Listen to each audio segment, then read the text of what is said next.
Welcome to another episode of Behind the Dreamers. I'm Jennifer Loading, and we are talking to the achievers, the creators, the magic makers, and the dreamers. These are our friends. These are your friends, and they are living the extraordinary. Well, here we are, another episode of Behind the Dreamers. I'm super excited about my guest today. This is going to be so much fun. He's a powerhouse. He's a highly rated inspirational and transformational speaker, a success mindset coach, real estate entrepreneur, a published author. He works with organizations, schools, and individuals to help them become the victor in their lives, businesses, and endeavors. I love it. Super excited. Yes. But before we get him on here, we need to do a quick shout out to our sponsors. So, all right, sponsor. How many sponsors we got? We go back and forth with this thing, but today we're doing one. All right. So today's episode is brought to you by Walt Mills Photography. If you are a creator needing post-production, consultation, or promotion, Walt is your guy. Whether it's short films, YouTube films, photography work, or a new headshot, he can help you find a solution to match your needs. To learn more about Walt and his work, you're going to want to go to photosbywalt.com. All right. I'm so excited about my guest. This is going to be great. I'm so excited. It's going to be fun. All right. So Victor Vonico Johnson, founder of Nico Don Projects LLC and 555 Equity LLC. He spent 17 years managing and developing dozens of leaders in call centers while leading teams, processes, and relationships. Over the past 8 years, he's coached and inspired his clients and others through speaking, events, classes, literatures, post, and one-on-one coaching, having created dozens of successful real estate investors and entrepreneurs. So, Victor, we are so excited to have you here on Behind the Dreamers. Welcome. I'm excited to be here, Jennifer. Thank you so much for the invite. It's going to be fun. I said that probably like 5 times already, right? Yeah, the fun should be maximized. Exactly.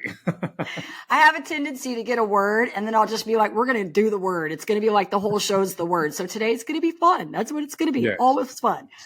All right. Well, we're glad to have you here today. And so I kind of want to open this up a little bit. You know, our audience is going to want to learn about you. I had the opportunity to meet you and hear your story. And so I know they're going to, you know, we bring great people on here. They're going to want to know how you got to where you are. So tell us, first of all, a little bit about, I said some of it here, but I want to hear it from you. A little bit about what you're doing to help your clients succeed and find the victor in themselves. Absolutely. So thank you again for having me, Jennifer. So my story, you know, like most dreamers, behind the dreamer, like what happens is you're living this way, you're doing things a certain way, and then there's these defining moments that happen in your life. And so that was very much for me what happened. I was living in Atlanta for a long time. I had 3 kids. I was married. I was in the corporate life doing, climbing up the corporate ladder, but I was living paycheck to paycheck. You know, during that time, probably mid 2000s, I was making probably about 80, 90 grand a year, but I was broke 4 or 5 days into my paycheck. And so one day we're taking this road trip from Atlanta down to Orlando, which is already like a 10-hour drive. And my credit was so bad, I did not have a credit card. So I had to wait till I got paid on Friday. The money hit my account. I run to go get a rent-a-car, and we drive down to Orlando. And we basically stayed in this crappy hotel. I mean, the kids probably didn't realize it was crappy, but Mrs. Johnson knew it was a crappy hotel. And so, we mustered up whatever we could to have fun. And then we immediately hit the road Sunday to drive back up to Atlanta. And there was this defining moment, as I say, where my wife's sleeping in the passenger seat. My 3 kids are in the back seat, all slumped over on each other, knocked out. And I got a chance to look at my own eyes. And I was not happy with the man that I saw in that moment. I didn't feel like I was representing as a dad, as a husband, as just a general man. I was, in all this debt, faking the funk, as you will. I'm driving a decent car and I got a nice place, but I was broke and I was broken. And so anyway, in that moment, I got home, wrote down some goals for myself about what was getting in the way of who I wanted to be. And then on the other side of the paper was what that man would do. Kind of books would he read? What would his income look like? What would his credit look like? Where would he live? And the things that he would do on his daily walk. And slowly I became that man it became a to-do list for me. So that's what I'm doing now for clients of mine, is that I'm walking them through these challenges that they have, whether it's financial or just with goal setting, and giving them some disciplines or helping them create some self-discipline around whatever goals that they have. Oftentimes that's going to be real estate related or entrepreneurship related, Sometimes it's just, I need to figure out where my life is going, what I need to be doing, and how to get in a place where I'm moving forward. And we've talked about it before, how to get in that mindset that will have you to achieving the goals that you've set for yourself. So that's kind of the Cliff Notes version of it, but that's pretty much what I'm doing now to help people, is those first time real estate entrepreneurs that want to get started with rental property investing, and folks that want to get into entrepreneurship that are transitioning out of their W-2 job. Gotcha. Very cool. Very good. And yeah, I think the great thing too, your story is really good. And I think that, yeah, we have those.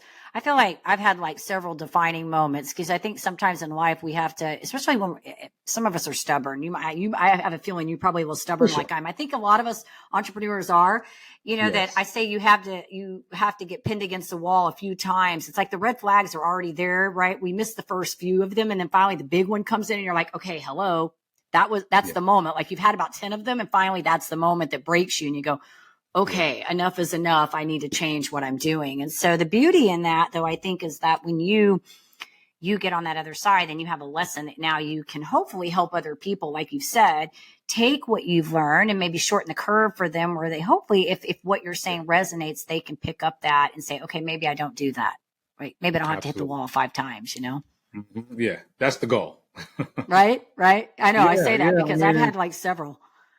You said it correctly. Like it's like literally, when the student is ready, the teacher appears, right? And that was kind of my case on a few different occasions, but that was the one that like really just sucker punched me. It was like, bro, get it together. It's time to move forward. And so I've written out some very specific action items that I've outlined in my book, Proven Pathways to Wealth and Happiness, where I focus on how to get out of debt, or how to increase your income, how to create relationships that really matter and that you can nurture and grow from, that are mutually beneficial, and then how to attract the type of outcomes that you're looking for. And so I use all those words very intentionally, and that is pretty much the goal for me now. And it's, fortunately for me in my journey, helped me get introduced to rental property investing.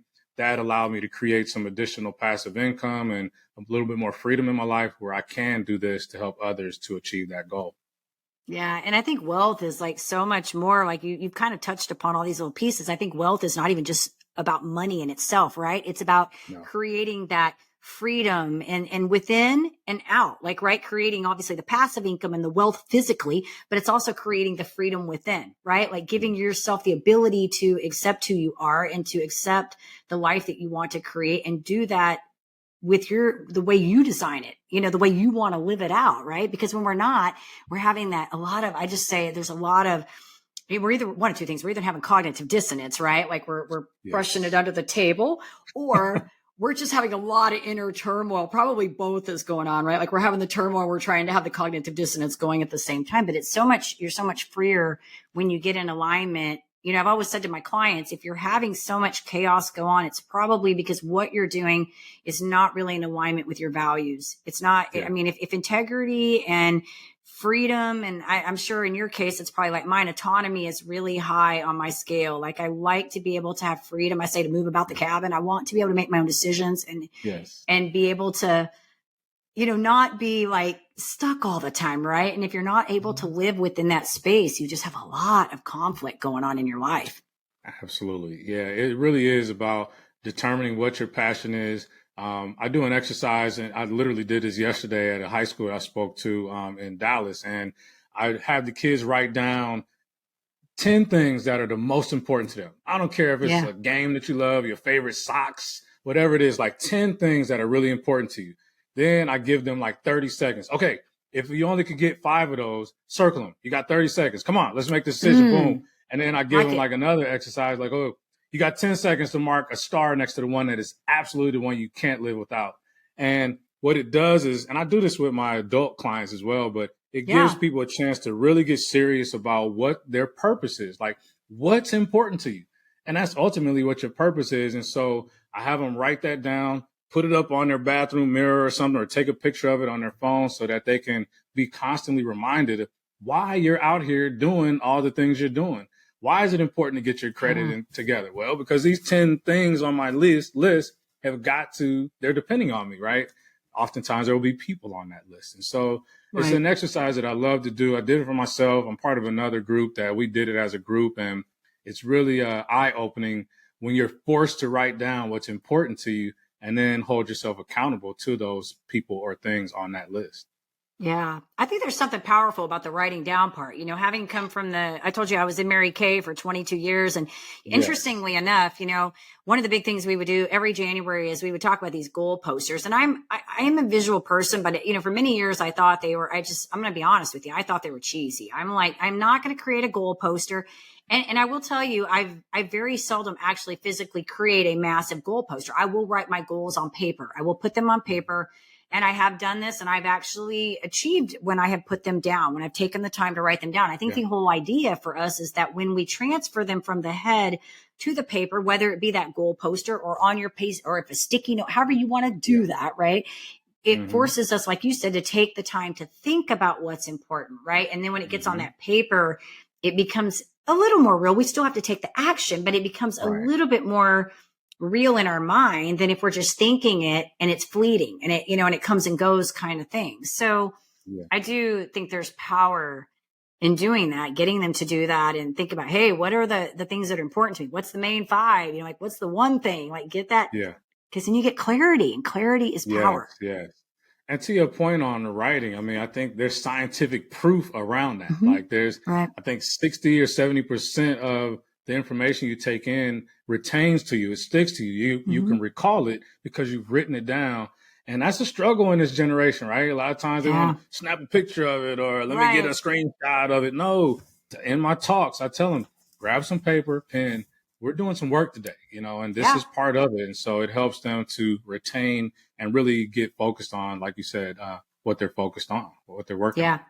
I'm the same way too when I do presentations. It's so funny. I'm not even a PowerPoint kind of person. I don't really, because I think when I'm nothing against PowerPoints. Don't get me wrong. I know we need them, but it's funny because I am such a, like I talk with my hands and I'm very expressive. Like I think you are, I think you're the same way like I am, but I find that the PowerPoint distracts me.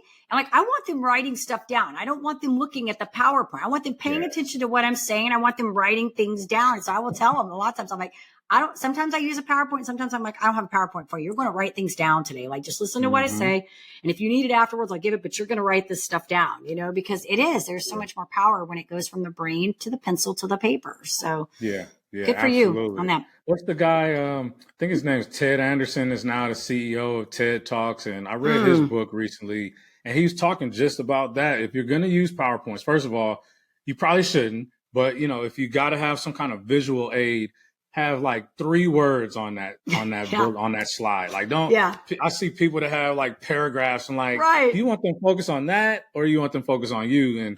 And then never repeat the words up there. They can read that. Your goal is to, you know, to expound on that idea. So that was definitely a lesson for me in my talks. And, you know, as we continue to do this work, we continue to get better. So you making some great points today for sure.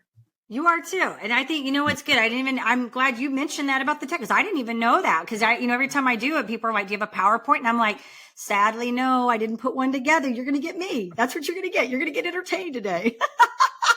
I promise. I was like, you will not be bored. I promise you will not be bored. Oh, no, you bring the energy. I can already tell. Yeah. This is good. You do too, though. I think you do too. So it's good. It's good. So I want to ask you kind of a fun question, moving from corporate into this entrepreneur space, because I've been in corporate before, and I recognize there is a difference being there to here, right? Like you have to, not that that's a bad thing, but you have to pick up different skills because you're no longer have somebody telling you what to do. It now becomes, hey, Victor has to get up in the morning. He has to set his schedule and he has to determine what he's going to do. So I would love to know, because I'm like the real talk here. What was maybe one of the most challenging things that you had to do coming from, other than, like you said, cleaning up your debt and doing all this, but any other things that come to mind that you had a challenge to make that transition? So that's a fabulous question, because I was like most people. Oh yeah, business owners, man, they can chill, they can sleep in all day, and then when they're ready to do something, nah, man, you got to get after it. You have to, you eat what you kill in this business, right? And so I think one of the big things that I did immediately out of my corporate life was I created a space in my home that would be completely separate for work, versus my socializing and, relaxing with my wife or whatever. So I literally have, upstairs, downstairs, and there's a space where when I get upstairs, I have transitioned from relaxation life to work mode. And so that was something that was really important to me in the beginning, was to make sure that I created a space that was conducive to my entrepreneur work, right? And of course, as you see all the motivational stuff, I got my whiteboards and all that stuff going on. But then another thing for me was, especially that first month, I continued with my regular morning routine. I got up, did my, meditation, workout, breakfast, shower, put on work clothes, and went to work. Just so happened to be 14 steps away instead of driving out somewhere, right? So that was important to me, to be able to keep a routine that told me that I had to be in work mode. Where it got really sticky was, you have to network and you got to get out and meet people. And so I had to figure out how that was going to work. And just being honest with you, I did way more networking than I did business in the beginning, because I thought it was just meet people, they'll love you, and then next thing they'll call you, hey, I want to be your client and pay you $7,000 to coach me. Nah, it doesn't quite work like that. So I just had to learn the ropes, and fortunately I had a severance that protected me when I came out of corporate, but everyone doesn't have that. And for those that are listening, I want you to know you got to set a safe space for yourself before you just jump out there. Your great idea is great because you're thinking of it, but the rest of the world doesn't know you have this great idea until you introduce it, you message it, you package it correctly, and then you prove yourself out and get those testimonials. So I just want to tell people, like I tell them all the time, when you're transitioning from your safe W-2 into your own passionate, loving business, you still have this bridge you got to cross, and you got to build it first. So those are just a few things that I did, and I'm really big on morning routines. So I keep with my mantras and, looking at writing down my goals and looking at those goals, and those really keep me on track. That's good, Victor. And I do a lot of that stuff that you're talking about too. My morning routine is a very guarded space. And it's funny because I hate it when I have to do an appointment that goes into I can navigate around it. I will manage. I will get it figured out. I'll move it. But I'm very much like, I get up at 5 every single day, except for on the weekends, I get up at 6. And I try to sleep in. I still don't really sleep in. I just wake up. I've trained myself. I just get up. But funny enough, between like 5 and like 10 a.m. in the morning, you think, gosh, that's a long time, right? But I really like that time for myself, because I get my workout in. I have my green tea in the morning, and I can read if I want to read. If I want to do meditation, I can't. Like, I have just all these things I want to do. And when I have to like mess with that little area, like I'm kind of like, I'm kind of grouchy about it, because I'm like, you're like in my zone. Like, that's my space time, you know? Beyond that, I'm good. After that, like, that's why I do all my interviews in the afternoon, because it gives me time to prep the bios, mentally prepared for it and stuff. So I'm with you, and I get that totally. But one thing you said that I really, really liked is the getting dressed part, because when I was in Mary Kay, I used to tell my people, because back then, now think about, I started this in 1997. This was before the internet was really a big thing like it is. And we had internet, but it was still I think it was still dial up at that time. So we were actually making cold calls. We were calling people, and everything was face to face. And back then, people actually picked up a landline phone. Like, we had regular phones, right? Yeah. Okay. Yeah. So I would tell my people that if you weren't in a position to answer the phone, don't answer the phone. And part of that, the way we would conduct our conversations had to do with how we felt. Like, are we dressed? Did we have our makeup on? Do we feel like we're in that space right now? You could probably say, you don't want to say don't do anything because you never feel like it, because at some point you're going to have to get around that. But there is something about when we get dressed, right? When we get ourselves put together, we have a different mindset that we're going to work to do something. So I used to tell them all the time, I'm like, if you are not in a place, like, look at yourself in the mirror. And if you're not smiling, don't answer your phone, first of all. And if you're not dressed, don't even go in there to work. Like, get yourself together, right? Because if you're showing up in your PJs and now you got to get on a phone with the client, how do you think the energy is going to come across in your PJs? You go be like, You preaching, Jennifer. You preaching, girl. You preaching. I'm telling you. Yeah. Right? You'd be like, hey, okay, can I call you back in 10? I haven't had my coffee yet. Like It's like a booty call or something. What's going on here? Yeah. told you we like to have fun on this podcast sometimes, Victor. Yeah. The goal is always to have fun. Yeah. But you get it. It's like if there's just something mental about when we get up and we get dressed and we show up, we're like, I'm going to work.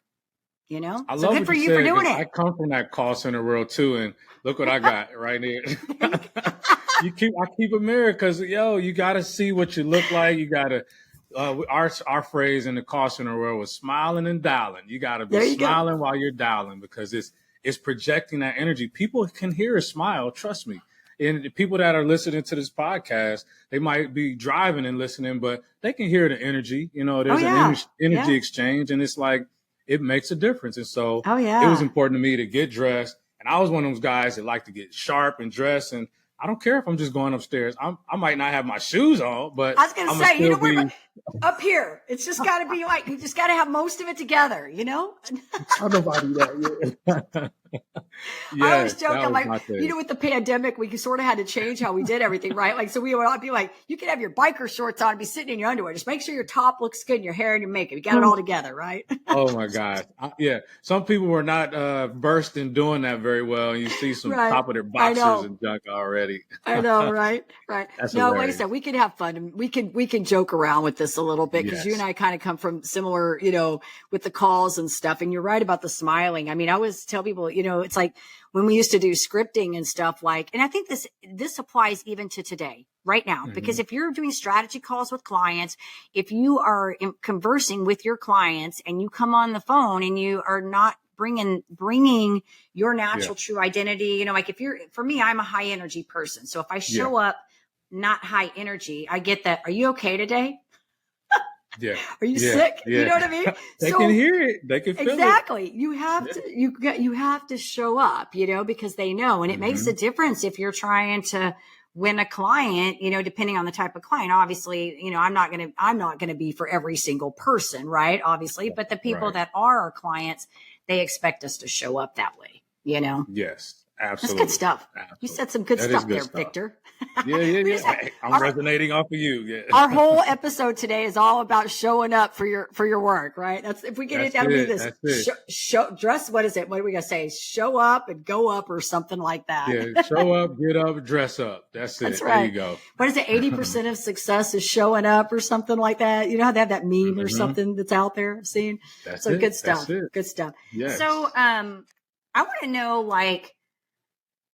what do you feel like has been maybe a contributing factor for your success? Anything like a mentor, anything that you obviously you said you get up. We know that you get up and you show up, but anything else that you feel like has been really instrumental for you?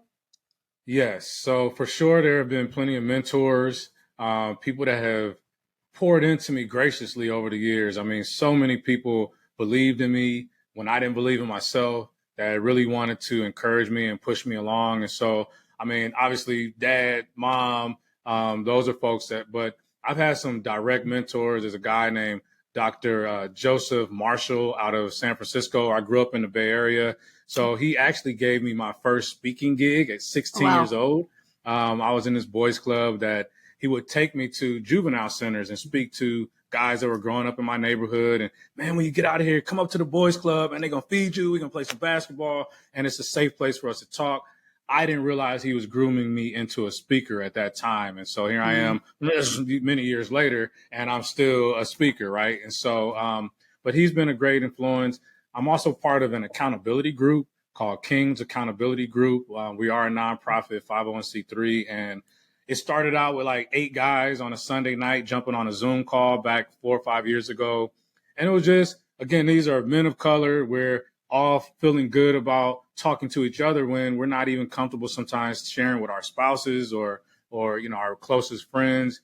And, just talking about health, our goals, our business, our life. And so that turned into a group of about 70 guys now that are all over the country. And we turned it into a Sunday morning group. And now we're doing we got our own chat and other things that we're just kind of supporting each other throughout the week and giving resources to each other. But to answer your question very specifically, the one biggest thing that has been, I guess the biggest impetus for my success is that I created mantras for myself. So I am a true believer in a mantra. So just like you said, writing it down, I believe in speaking life into existence. And so I have created mantras, even with every single one of my clients, I have them create a mantra. And for those that don't know what a mantra is basically affirmations that you speak over yourself that don't have to be presently true, but you're speaking in the life that you want. One of my taglines is create your future self. So you're creating the future self by speaking it into existence. One of the most famous mantras ever was, I am the greatest, Muhammad Ali, and just anything I believe that you say after I am, you are helping it to become a reality. And so mine is kind of long, but I definitely have mantras. And I believe that that has been the one thing that it kind of takes the emotion out of things, Jennifer, where I have some days where I'm down and, again, I'm an entrepreneur. So some days there's nobody around me working. It's just me that has to lift myself up. And so I say my mantra probably 15 times a day. So that's awesome. One of the biggest things I believe in. I'm with you. I have one too. So, and it's kind of long too. And I say it and I use it. I do talk about mantras as well. So I'm 100% behind you on that because I talk about it in my program and I talk about it with my clients. A lot of times they're funny because they're like, oh, what do I got to do this? Right. They give you that kind of, what's the point of this? But I can tell you a specific story. I actually used to say my mantra on my Starter Girls podcast. So I have it memorized. I still use it, but one day I was walking through my neighborhood because we walk our dogs every morning early at around 6 a.m. And I woke up in this I don't even know why I was mad, but I was mad. I just woke up mad. And I was like, it used to be before I had gone through all this. I mean, I've been doing personal development for many, many years, but in 2018 was when I really started shifting and really became aware of how our thoughts create our feelings and feelings create our actions. And that produces our results. I really started getting conscious about my behaviors and how I was we obviously can't control emotions, but we can control how we react to the emotions. And I started putting the two and two together. And so this particular day, I was walking outside and I was like, you know what? You're not going to do this today, Jennifer. Like, you're not going to let this happen all day. Like, I'm not good at playing victim. So when that happens, that particular day, I think I ran through my mantra like 7 or 8 times before I snapped myself out of it. But I believe in the power of those because when you start speaking that into yourself, like you can't sit there and be like, mine's like, today is a great day to be brave. You might as well start now. You have the power to change the circumstances any day you decide. Let today be that day. Say that to yourself like 10 times. Yes. Like you can't be like, I'm getting chills. Just see, I just got chills through it. You can't say that that many times and be like, okay, I'm still mad. You know what I mean? Hard to do. It changes the state of mind. It changes the polarity of the room when you can do that. I'm so happy to hear that you have one because it's so important. It's so important to have that, Maybe if there's time later, we can say our mantras. I think that'd be super cool. Hey, I think you should tell me yours right now. Go for it. I'm going to let you do it. Okay. Go for it. So I am grateful for who I am and what I have now. I am a leader of profitable businesses and properties that make a positive impact on others. I create the freedom, resources, and the legacy that I desire. I am healthy, happy, free, giving, loved, responsible, debt-free, wealthy, and abundant. I use my voice and energy to inspire others, and I am present for my wife, my kids, and my grandkids, and my thoughts become things. Bam! Mic drop. Good job. Mic drop. And you got it down. I'm like, wow. It's good. I say it so many times and it constantly changes, right? Because, your life evolves, but I think I probably changed my mantra 100 times over the last 4 years, but it resonates with me. And I was saying all these financial things at one point and I was like, something's missing from this. And it was my family piece. I'm doing this for the family. And so I added them to my mantra. That's the beautiful thing about a mantra. It can be whatever you want. It could be like the Muhammad Ali one, right? Or it could be like yours. It can be really, I tell my people, it's whatever moves you. Whatever is, like mine is not really any specific things. It's just this, like today's a great day to be brave. You might as well start now. It's just a kick you in the butt, stop playing victim, get out of your head kind of mindset, And so for me, that works. But everybody's mantra is whatever it is for them. And that's the beautiful thing about this. No judgment. It's only for you. It's your own personal affirmation. Yep. Because whatever gets you inspired, we're all different. You know, some of us need that tough, we need that bang, and some need the little more, you know, they need more soft, whatever, you know. So I say, however, whatever floats your boat, you make that mantra fit you. Don't take mine. Find, you know, make your own. Yes. It's good stuff. Good stuff. Yep. Victor, I'm loving this. So tell me about your book real quick, because you got a book, right? Do you have more than one or just one out right now? I have one out right now. Okay. So if God willing, I'll keep on living, but it's called Proven Pathways to Wealth and Happiness. And again, it's just really more, it's a mindset. Real estate results is what it says at the bottom, but it's how I had to shift my mindset towards the life I wanted, not my current circumstances. So there's specific actionable items that I put in the book that helped me overcome my challenges. And again, I was not like some, you know, bum on the street or something like that. I was living a good life, and outwardly it looked like I was probably the happiest guy on the planet, but I didn't feel complete inside. And I know that the way I was going, it was not helping the legacy that I wanted to build for my family. And so I talk about the specific action items that I took to get my goals together, to improve my credit score, to start respecting the relationships that I had in my life.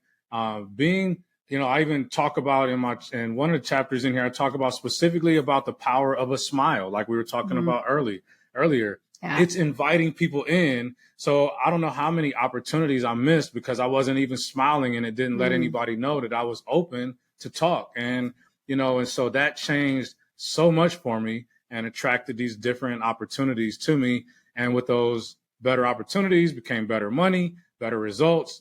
And then in the last 2 chapters, I talk about the specific steps that I took to buy my first rental property. So I know there's a lot of people out there interested in kind of getting into rental property for the passive income. I walked through every single step of it. And it's not like a boring read. It talks about just what was going on in my world during that time. I was getting laid off at a job, and I was starting this rental property thing and driving from Austin to San Antonio to handle all this, you know, business to get these contractors in place. But it really talks through that and the power of mantras, goal setting, and really believing in yourself and having a vision for where you want to go. Proven Pathways to Wealth and Happiness. I'm on Amazon too. That's good, Victor. Thank you for sharing that. And I think, you know, I don't ever like to say I understand that I know how somebody feels, but I can say that your story resonates because I can certainly understand the outward, you know, how everything looks right on the outside, but inside when you're internally dying. And I think that's when we have those, I always say they're like the come into Jesus moments where you go, okay, what needs to change in my life so that I can live out the life that I feel I should be living. And I know that I have the power to create it. Right. So I want to give you kudos on that and congratulate you on being able to recognize that. I do want to say, you mentioned earlier, I was going to piggyback off of the whole concept of wealth.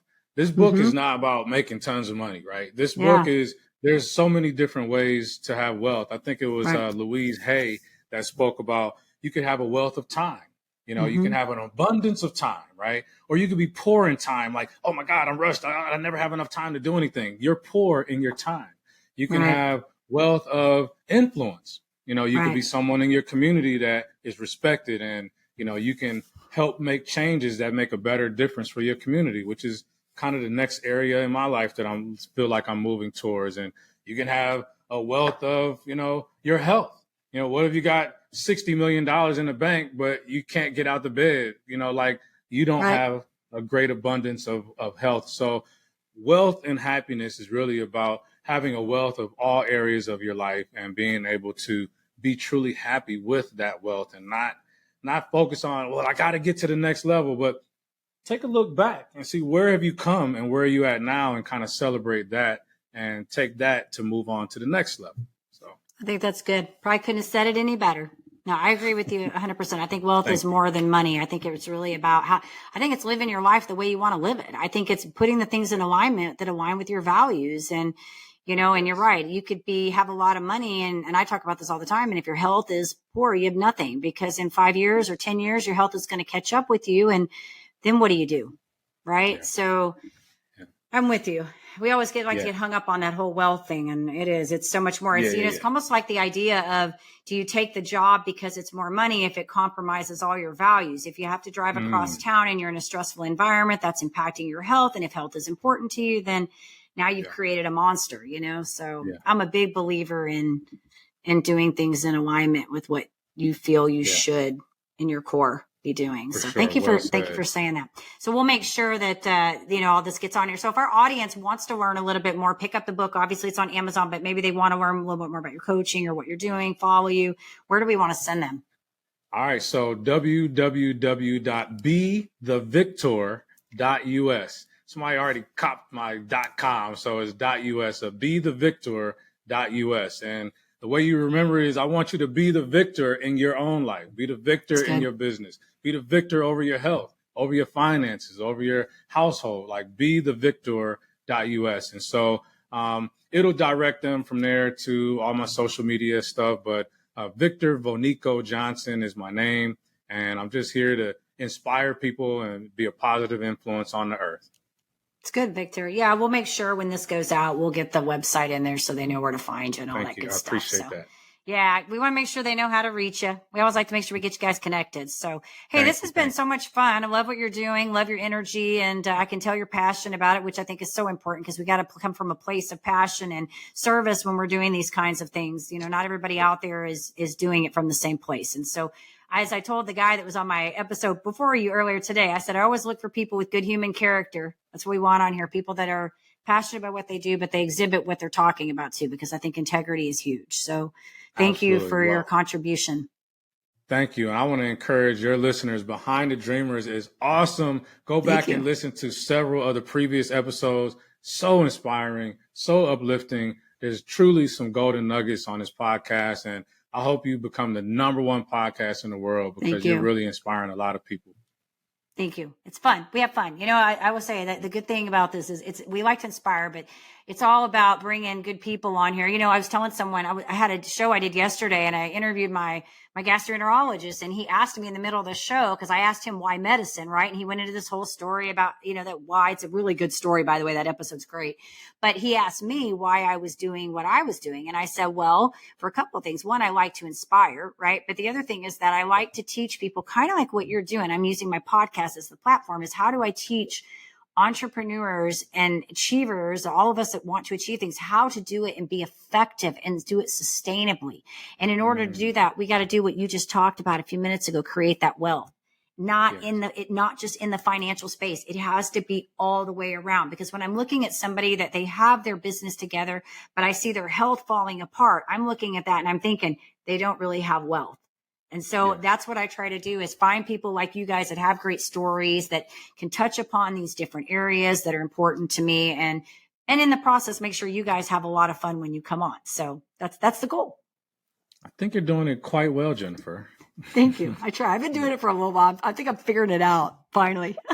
So this is not your first day. Okay, good. No, good to know. I was telling somebody, I'm like, I always joke, Victor, I don't know how far you've been going back and listen to episodes, but if you go back to the Starter Girls, go back in the very beginning, because I've had people listen to it and they're like, it's good, but it's like, you grow, you do something long enough, you start figuring out what to do, what not to do. And, and I've made a few mistakes, but it's fun. It's all fun. So I appreciate you contributing in the process and being authentic and sharing your story with us. It's been great. We'll make sure, like I said, when this gets out, we'll get all the links and get everybody where they need to go. Sounds good. Thank you so much. I appreciate this opportunity. Awesome. All right. And of course, to our listeners, we do want to say, if you enjoy our show, go check us out over on Apple, give us a rating over there, hit that subscribe button on YouTube so we can keep sharing all these incredible stories. And as I always say, in order to live the extraordinary, you must start. And every start begins with a decision. You guys take care, be safe, be kind to one another. We will see you next time.